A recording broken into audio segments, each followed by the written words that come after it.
বাচ্চা নিয়ে গিয়ে চলে গেলেন তায়েফ নগরে। হযরতে হালিমার কয়েকটি সন্তান, বাড়িতে অনেক অভাব, যে ছাগলগুলো পুষতেন সেরকম দুধ হতে না। আমার নবী মুস্তাফা যখন ওনার বাড়িতে পৌঁছালেন, তো সেই বাড়িতে যে ছাগলগুলি ছিল, সেই ছাগলগুলির স্তন দুধে পরিপূর্ণ হলো। বলুন সুবহানাল্লাহ। দুধ খেয়ে বিক্রি করে পাড়াতে বিলীন করে হযরতে হালিমা শেষ করতে পারেন। হযরতে হালিমা অভাবের কারণে কেরোসিন কিনতে পারতেন না, বাড়িতে আলো জ্বলতো না, অন্ধকারেই থেকে যেতেন। কিছুদিন থেকে দেখতে পাওয়া যাচ্ছে হযরতে হালিমার বাড়িতে সারা রাত আলো হয়ে থাকে। তাইফের মহিলারা জিজ্ঞেস করছে, হালিমা তোমার বাড়িতে সারা রাত আলো জ্বলছে, কি ব্যাপার, কেরোসিন বেশি হয়েছে নাকি? বলে সত্যি বলছি, আমি আলো জ্বালাই না। হ্যাঁ, গোটা পাড়া দেখতে পেয়েছে তোমার বাড়িতে আলো হচ্ছে। হযরতে হালিমা বলছে, শোনো, আমি সত্যি আমার বাড়িতে আলো জ্বালাই না, কিন্তু যেদিন থেকে আমি মক্কা থেকে এই বাচ্চা মোহাম্মদকে নিয়ে এসেছি, ওই দিন থেকে আমি লক্ষ্য করেছি আমার বাচ্চাটি বাড়িতে থাকার কারণে আমাকে কোনো রকম মোমবাতি জ্বালাতে হয় না, আমাকে কোনো রকম লম্ফ জ্বালাতে হয় না, আমাকে কোনো রকম হারকেল জ্বালাতে হয় না। সেই ছেলেটির শরীর থেকে একটি আলা বেরিয়ে আসে, আর সেই আলাতে আমার বাড়িটা যেন আলোয় আলোকিত হয়ে থাকে।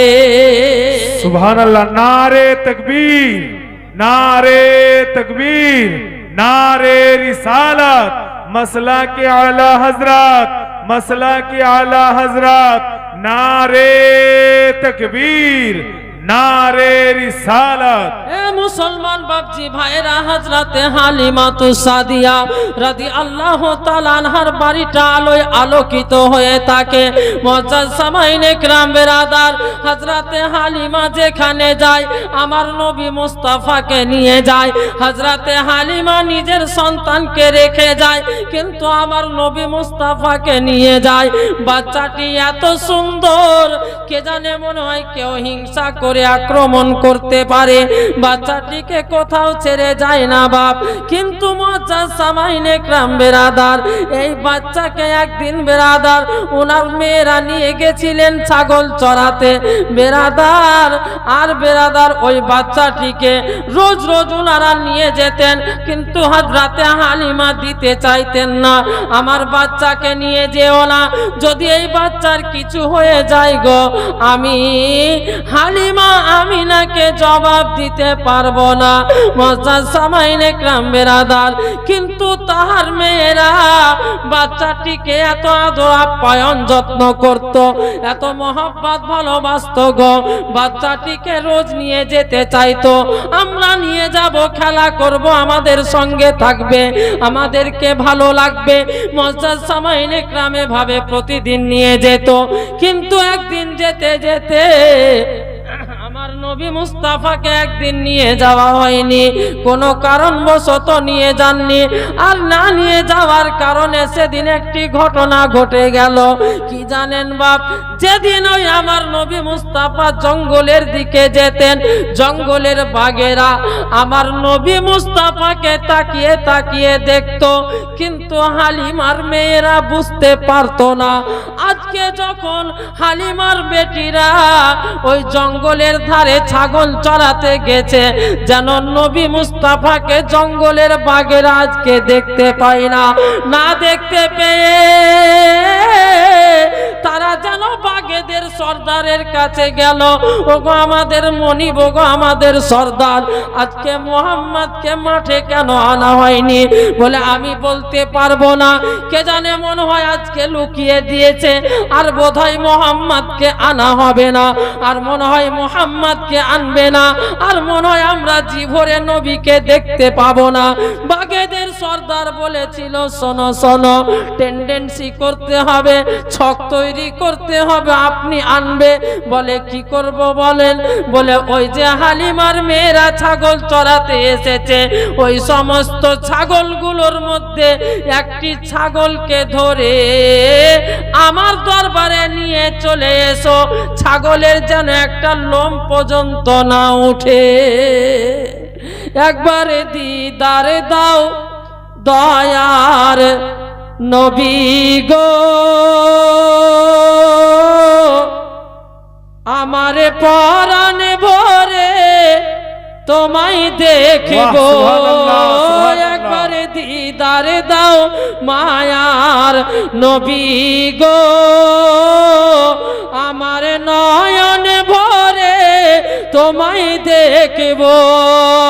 ওই আমার প্রাণ ভরে তোমায় দেখব, আমার নয়ন ভরে তোমায় দেখব। বাবজিরা, সবই আপনাদের মোহব্বত, আপনাদের মোহব্বত ভালোবাসা আল্লাহ বলাচ্ছে বলি বলছে। দুদিন আপনারা কম বেশি একটু হলেও আপনাদের মন খারাপ হয়েছিল, আমি জানি, শুনেছি আমার বন্ধু হযরত আল্লামা মাওলানা সাফিউদ্দিন সাহেবের মুখ থেকে যে আপনাদের সঙ্গে কি ঘটেছে। বিরাদার, তবে যে আমিও একটা খুব ভালো শরীর নিয়ে আপনাদের কাছে এসেছি তা নয়। জি, মাগরিবের আগে আমাকে ফোন করে ভাই বলছে যে আসতে হবে, বলে যে যাওয়ার মতো কন্ডিশন আমার না, আমার বাড়িতে বিয়ে চলছিল। ব্রাদার ইসলাম খুব কষ্ট করে মুখ এড়াতে পারিনি বলে এসেছি। মানে সারাদিন বাড়িতে একটা বিয়ে হওয়ার পরে কি কন্ডিশন হয় জানেন? ওই কন্ডিশন আমারও হয়ে আছে। গজল বলতে গিয়ে টানতে পারছি না, তারপরে অনেক শোনাবার চেষ্টা করলাম। হে মুসলমান বাপজি ভাইরা, হযরতে হালিমাতু সাদিয়া রাদিয়াল্লাহু তাআলা আনহার একটি ছাগলকে বাঘে ধরে নিয়ে চলে গেছে। হযরতে হালিমার মেয়েরা কান্না করতে করতে বাড়ি চলে এলো। আর বেরাদার, হযরতে হালিমাকে বললেন, ও গো মা জননী, দেখুন আজকে আমরা যে ছাগলটাকে বেশি মোহাব্বত করি, আমাদের ভাই মোহাম্মদ যে ছাগলটাকে বেশি ভালোবাসতো, যে ছাগল ছানাটাকে বেশি নাড়াচাড়া করতো গো, ওই ছাগলের বাচ্চাটাকে আজকে জঙ্গলের বাঘেরা ধরে নিয়ে চলে গেছে। মুসলমান বাপজি ভাইরা, হযরতে হালিমাতু সাদিয়া যেন ছুটতে ছুটতে যাচ্ছে, বাঘেরা কি খেয়ে নিয়েছে? বলে না না, খেয়ে নেয়নি, ধরিয়ে নিয়ে গেছে। মুআজ্জাজ সামাইনে کرام, হযরতে হালিমা দৌড়াতে দৌড়াতে গেলেন। ছাগলের প্রতিও মোহাব্বত ছিল, তার কারণ ছাগল দিয়ে হযরতে হালিমা নিজের জীবন জীবিকা নির্বাহ করতেন। এই হালিমাতু সাদিয়া সামনের দিকে জঙ্গলের দিকে যেতেছেন, গায়েবী আওয়াজ দিয়ে বললেন, হালিমা শোনো, দৌড়ে গিয়ে লাভ হবে না, তোমার ছাগল আজকে বাঘে খাবে না, কিন্তু তোমার ছাগল বাঘে ছাড়বেও না, খাবে না কিন্তু ছাড়বেও না। তাহলে কি করবে? হযরতে হালিমাকে বললেন, হালিমা, তোমার ছাগল নিয়ে যাওয়ার কারণ হলো আজকে আল্লাহর নবী মুহাম্মদ, আল্লাহর দোস্ত বন্ধু আকা মুস্তাফা আজকে আজ ময়দানে যায়নি, বাঘেরা নবী মুস্তাফাকে দেখতে পায়নি। আমার নবী মুস্তাফাকে দেখার জন্য তারা যেন লালায়িত ছটফট করতেছে। এই জন্য আজকে নবী মুস্তাফার প্রিয় ছাগলটাকে ধরে নিয়ে গেছে। যতক্ষণ পর্যন্ত আজকে নবী মুহাম্মদকে না নিয়ে যাবে গো, ততক্ষণ পর্যন্ত যেন বাঘেরা তোমার ছাগল ফেরত দিবে না। সুবহানাল্লাহ, সুবহানাল্লাহ। বেশক জঙ্গলের বাঘ নবীকে চিনেছিল, বাপ জঙ্গলের বাঘ নবীকে চিনেছে। পাথর, যে পাথর কথা বলে না, যে পাথর খায় না, চলে না, জ্বর, আবু জেহেলের ইসলাম মুট্ঠিতে আমার নবী মুস্তাফার কলমা পড়েছিল। সুবহানাল্লাহ। গাছ বিরাদর ইসলাম এক জায়গায় স্থির থাকে, এক জায়গা থেকে অপর জায়গায় যায় না। আমার নবী মুস্তাফাকে বলেন যে আপনি যাকে যা বলবেন তাই শুনবে? বলে হ্যাঁ শুনবে। বলে ওই গাছটাকে বলেন তো আপনার কাছে হেঁটে আসবে। একজন কাফের এসে বলছে, তো বলছে গাছটাকে আমি বলবো না তুমি বলবা? যাও, তুমি যাও গিয়ে গাছটাকে বলো যে তোমাকে নবী মুস্তাফা ডাকছে। মুসলমান এই লোকটা গিয়ে গাছকে বলছে তোমাকে নবী মুস্তাফা ডাকছেন। সঙ্গে সঙ্গে এদিকে একদল ওদিকে একদল, সামনে পেছনে দিয়ে নিজের জায়গা থেকে মূল শিকড় সহ উঠে আমার নবী মুস্তাফার সামনে হাজির। বলুন সুবহানাল্লাহ, সুবহানাল্লাহ। এর নাম হচ্ছে নবী মুস্তাফা। আজকে জঙ্গলের বাঘ নবীকে চিনেছে, আজকে পাথর নবীকে চিনেছে, গাছপালা পশু পক্ষী নদ নদী নালা সবাই নবী মুস্তাফাকে চিনেছে। কিন্তু পৃথিবীর মানুষ দোগলা, এরা এখনো নবী মুস্তাফাকে চিনেনি। ব্রাদার চায়ের দোকানে নবী, এই মৌলবীরাই বেশি বাড়াবাড়ি করছে। নবী আমাদের মিদুন ছিল, বড় ভাইয়ের মিদুন। মুসলমান বাপজি ভাইরা, হযরতে আলী কাররামাল্লাহু ওয়াজহুল কারীম রাদিয়াল্লাহু তাআলা আনহু, ইনি হচ্ছেন আবু তালিবের ছেলে। হযরতে আলী আবু তালিবের ছেলে, নবী মুস্তাফা আব্দুল্লাহর ছেলে। আব্দুল্লাহ আর আবু তালিব নিজের দু ভাই ছিলেন, নিজের দু ভাই ছিলেন। তো হযরতে আলী আর নবী মুস্তাফা দুজনে কে হয় গো? আপনার চাচার ছেলে আর আপনি দু ভাই, আপনারা কি হন? চাচতো ভাই নয়, চাচতো ভাই। তো হযরতে আলী এবং আমার নবী মুস্তাফা নিজের দুই চাচতো ভাই ছিলেন। তারপরেও হযরতে আলী রাদিয়াল্লাহু তাআলা আনহু মুআজ্জাজ সামাইনে کرام আমার নবী মুস্তাফাকে কোনোদিন ভাই বলে সম্বোধন করেননি।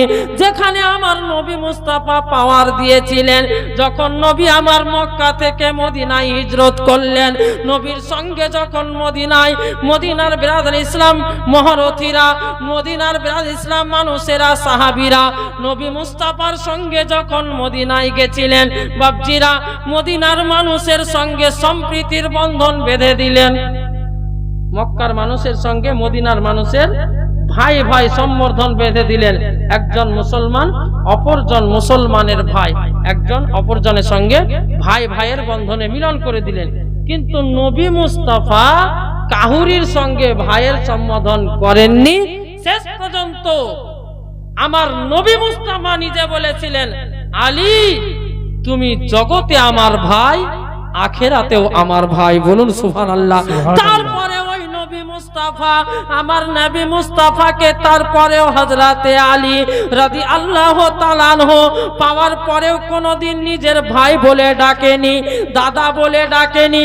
আমার নবী মুস্তাফাকে আলী যখনই ডেকেছেন, ইয়া রাসূলুল্লাহ, ইয়া হাবিবাল্লাহ বলে সম্বোধন করেছেন, ইয়া নবী আল্লাহ বলে ডেকেছেন, মুআজ্জাজ সামাইনে کرام ইয়া রাহমাতাল লিল আলামিন বলে ডেকেছেন। বাপজি ভাইরা, আজকে দুনিয়ার মানুষ আমার নবী মুস্তাফাকে নিজের ভাইয়ের মতো মনে করে। বাপজিরা মনে রাখবেন, যারা নবী মুস্তাফাকে নিজের ভাইয়ের মতো মনে করবেন, তারা নবী মুস্তাফার ইসলাম শান ও শওকতকে ঘটাতে চাইছে, বাড়াতে নয়। আর যারা নবী মুস্তাফার শান শওকতকে ঘটাতে চাইবে, তাদের কবর হাসর পুলসেরাত কোন জায়গায় যেন ভালো হবে না। সুবহানাল্লাহ। বেশক বিরাদারিন ইসলাম, মুআজ্জাজ আমাদের সকলকে যেন ইসলামের আরকান ও আহকামকে জানার, বুঝার এবং নবী পাকের সমস্ত আদর্শকে জানার তৌফিক দান করেন। বলুন আল্লাহুম্মা আমিন। বিরাদারিন ইসলাম, আল্লাহ পাক নবী মুস্তাফাকে আমাদের মাঝে আদর্শের নমুনা করে পাঠিয়েছিলেন। আল্লাহ পবিত্র কোরআনে কি বলেছেন? লাকাদ কানা লাকুম ফি রাসূলিল্লাহি উসওয়াতুন হাসানা। আল্লাহ বলছেন, হে আমার নবী, আমি তোমাকে আমার বান্দাদের মাঝে অতি উত্তম আদর্শের নমুনা করে পাঠালাম। বলুন সুবহানাল্লাহ। নমুনা বুঝেন? নমুনা আপনাদের এদিকে আজ থেকে 10 বছর 20 বছর আগে ধান চালের ব্যবসা ছিল? আমাদের ওই সাইডের মানুষ খুব করতো, বাগরি যেত, আমার আব্বাও যেত, বাগরিতে চাল বিচতে যেত। তো ঘোড়ার জামানা আমরা তো দেখিনি, সাইকেলের জামানায় দেখলাম 1 কুইন্টাল 10 কেজি চাল সাইকেলের উপরে চাপিয়ে বাগরির দিকে চলে যেত। বাড়িতে যখন চাল দাড়ি পাল্লায় ওজন করতো, ওজন করা হলো, বস্তা বেঁধে দেওয়া হলো। বিরাদার ইসলাম, একটা ক্যারিতে কয়টাই আপনার 4000 চাল কয়টা ভরি নিলে? তো আব্বাকে জিজ্ঞেস করছে, আব্বা এই চাল কেন ক্যারিতে ভরি, ব্যাগের মধ্যে ভরি নিলে? যে বেটা এটা নমুনা। নমুনা কিসের নমুনা? তো যে 1 কুইন্টাল চাল ওই পেছুতে চাপা আছে, আর 20 কেজি দেখো সামনে চাপা আছে। বাঘরিতে যাই যদি বলে দিই তোমার চালটা নামাও, আগে দেখবো তারপরে নিব, তো চাল নামা কি সম্ভব? চাল নামাও সম্ভব নয়, উঠাও সম্ভব। ওকে ক্যারির চাল নমুনা দেখাবো, যে দেখো এই চাল লিবা তো লাও, না লিবা না লাও, বস্তা নামাইতে পারবো না, এটা হচ্ছে নমুনা। এটা দেখলে বোঝা যায় যে এই ক্যারিতে যে চাল আছে, এই চাল ওই বস্তাতেও আছে। আমার নবী পাক হচ্ছে আদর্শের নমুনা, ক্যারেক্টারের নমুনা, ব্যবহারের নমুনা, চরিত্রের নমুনা। আমার নবী মুস্তাফার আদর্শকে ফলো করতে হবে আমরা মুসলমান, আমার নবী মুস্তাফার চরিত্রকে ফলো করতে হবে আমরা মুসলমান, আমার নবী মুস্তাফার প্রত্যেকটি কাজ ও কর্মকে আমাদেরকে ফলো করতে হবে। যেহেতু হওয়া আমরা মুসলমান, হে মুসলমান বাপজি ভাইরা, যদি আমরা ফলো করতে পারি তাহলে আপনার ইহকাল এবং পরকাল প্রত্যেকটি জায়গায় ভালো হবে। জগতে যতদিন বাঁচবেন মুসলমান বাপজি ভাইরা, আমরা সবাই গরিব মানুষ, নাকি বলছেন? গরিব মানুষের জন্য কিছু ছাড় আছে গো।